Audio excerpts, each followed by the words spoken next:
Alors, merci beaucoup Samuel pour l'invitation. Alors, je vais vous présenter du coup un cas d'application. Alors, par exemple, sur ce séminaire, nous, on est sur une activité de conception dans chez Tech Ferroviaire. Là, je suis côté métier, donc chargé d'études, en études de dimensionnement, en civilisation ferroviaire.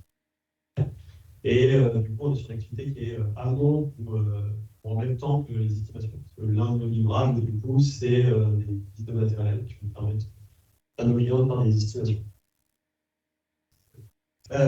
Voilà un peu une première image pour expliquer un peu le terrain de jeu. Donc là, vous avez l'architecture d'un poste d'aiguillage informatique. Donc, en bas, au niveau 3, vous avez les infrastructures ferroviaires avec des sons conducteurs. Et voilà, normalement, on part du niveau 0, qui sont donc, du coup le poste de commande centralisé, donc l'aiguilleur qui va tracer les itinéraires. Toutes ces commandes, ça passe par un automate au niveau 1, du coup, qui est le niveau d'enclenchement. Donc, c'est comment piloter dans l'infrastructure ferroviaire de manière cohérente de sécurité.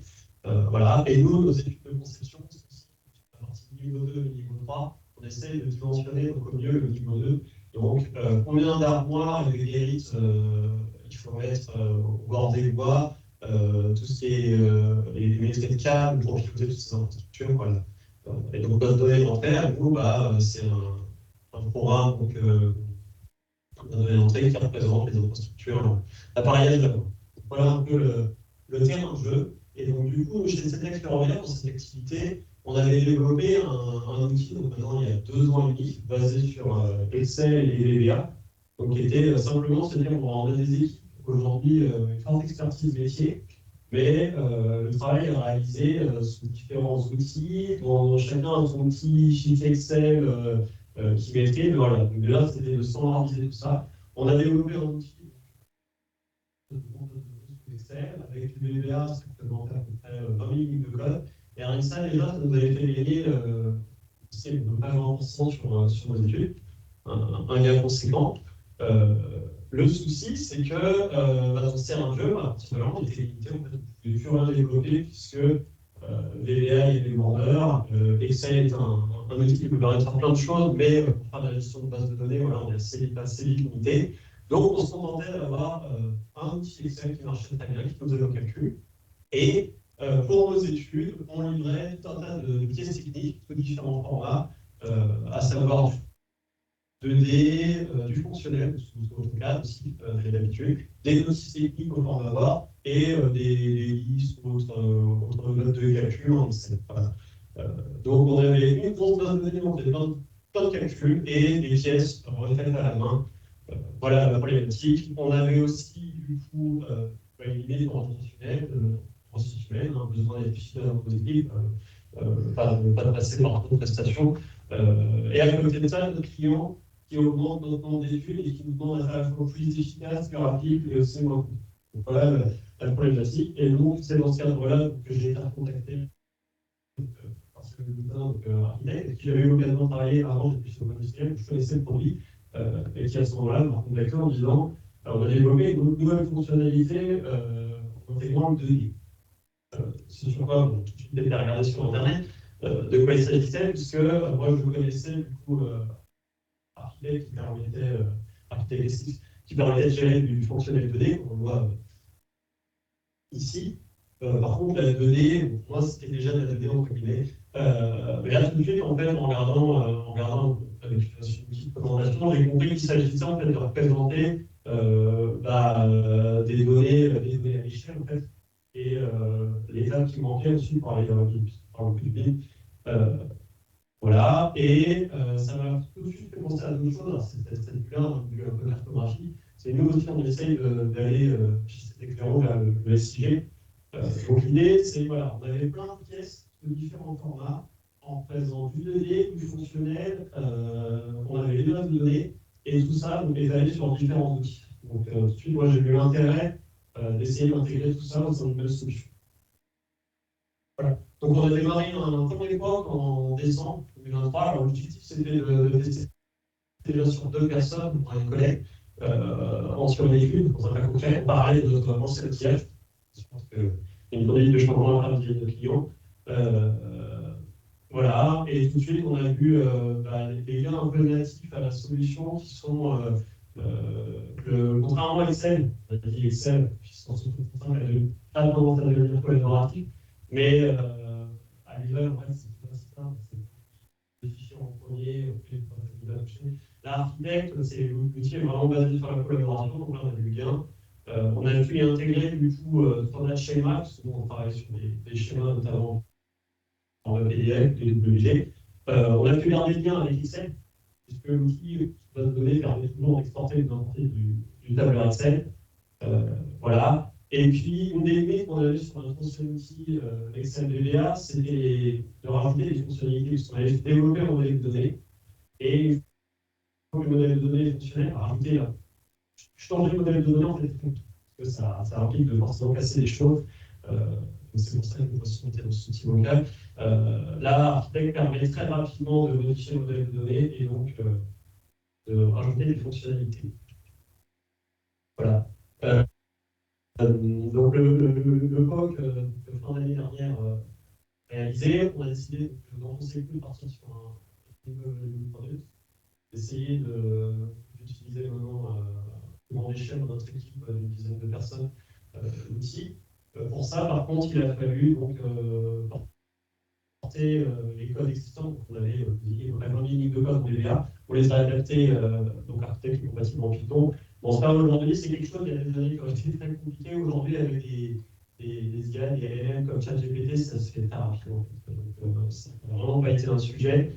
Et de commencer à implanter des fonctionnalités de données. Donc, pour ça, nous, on avait vu par exemple des aménagements de données, aussi des façades. L'objectif du MVP, c'était de faire ça.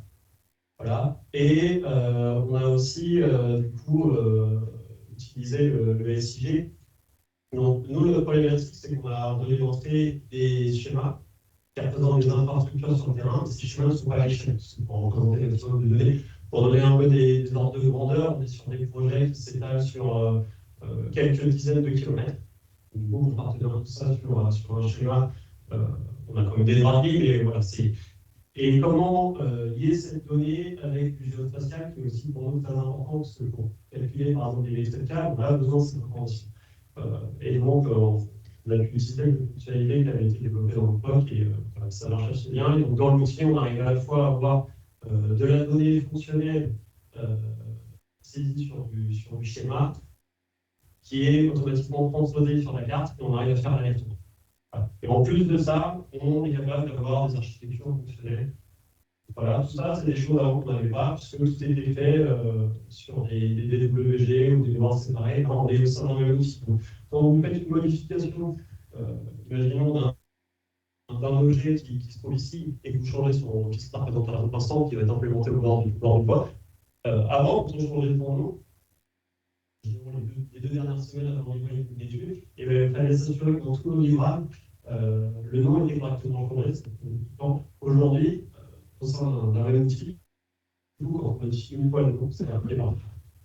Voilà. Ensuite, les difficultés qu'on a rencontrées. Alors, la grande difficulté, c'est la conduite du changement. Déjà, il y a la conduite du changement en interne. Malheureusement, du coup, il y a des personnes qui sont très à l'aise pour utiliser Excel et d'arriver à les convaincre à changer d'outil, forcément, ça demande de la formation. J'ai envie de dire, ça, c'est pas le plus difficile. Nous, on a recruté 6 personnes, voilà, pour donner un peu des ordres. 2 personnes, voilà, qui ont vraiment, pas du tout réfractaires, mais voilà, plutôt une peur du changement, mais embarqué avec les autres collègues, ça a assez bien marché. Le plus difficile, je dirais, pour la conduite du changement, c'est plutôt à l'externe, puisqu'on va avoir un client, des partenaires qui sont habitués à certains formats de livrables, d'arriver demain, leur dire, regardez, les gars, on va les avoir, parce qu'on change d'outillage, mais malheureusement, on n'arrive pas toujours à garder les mêmes formats. Ça, c'est compliqué, les tickets. Alors, pas forcément au directeur projet de nos clients, mais plus aux interlocuteurs de même niveau. Donc, là, c'est une difficulté. Et enfin, ça, c'est plus un problème de charge. On a la complexité toujours parce que moi, je suis quelqu'un du métier, donc je fais aussi de la production classique, d'études. Donc, c'est d'arriver à correctement ordonnancer la production classique et le développement des nouvelles fonctionnalités. Les gains, du coup, c'est que maintenant, alors, je vais vous poser une petite image sur Internet, mais ça résume bien. Toutes nos données sont au même endroit, donc il y a une unicité de la donnée. Là, c'est expliqué, on change le nom d'un son, par exemple, ça serait peut-être sur des pièces. C'est centralisé, ça permet un travail collaboratif, et donc c'est transversal afin de communiquer avec nos clients ou aux autres entités. Et ça nous permet de standardiser la donnée et aussi notre processus de métier, à savoir qu'avant, on produisait, ici, ce que vous avez fait, c'est les plus techniques qu'on produisait. On essayait de mettre en place un processus pour expliquer dans quel ordre il fallait les produire, mais ça restait quand même, on va dire, vachement libre sur des projets. Et comme c'était des pièces manuelles, on pouvait, entre guillemets, démarrer sur la pièce en même temps. De passer dans un outil standardisé, ça nous a permis en fait, de tout mettre les uns sur les autres et de dire ces pièces, en fait, bien naturellement à la suite de celle-ci, puisque dans le modèle de données, c'est comme ça que ça se passe. Donc, pour avoir cette info, il faut se faire avant. Donc, voilà ce que ça a permis. Beaucoup plus facile d'expliquer ça à nos clients, nos partenaires. Et donc aujourd'hui, on a, alors, ça pourrait pas se des petits poissons dans un grand océan, on a une sorte de possibilité de développement qui est justement, on peut développer plein de fonctionnalités. Et c'est un peu le retour de bâton, c'est-à-dire qu'on n'est pas objectif de savoir exactement ce qu'il faut prioriser comme développement. Ça nous permet d'aller vers le machine learning, l'IA, puisque le prérequis pour faire du machine learning, en fait, c'est déjà d'avoir un modèle de données, la donnée structurée.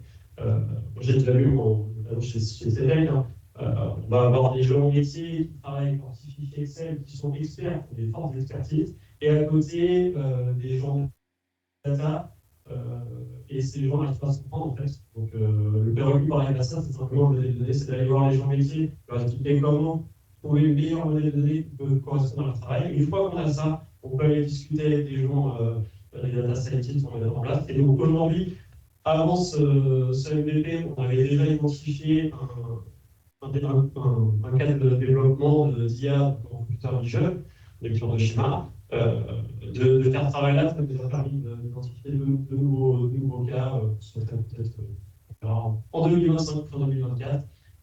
Voilà, et puis l'ambition d'essayer de se tourner vers peut-être c'est de refaire le processus vers d'autres métiers déjà sur cette section-là, d'autres domaines.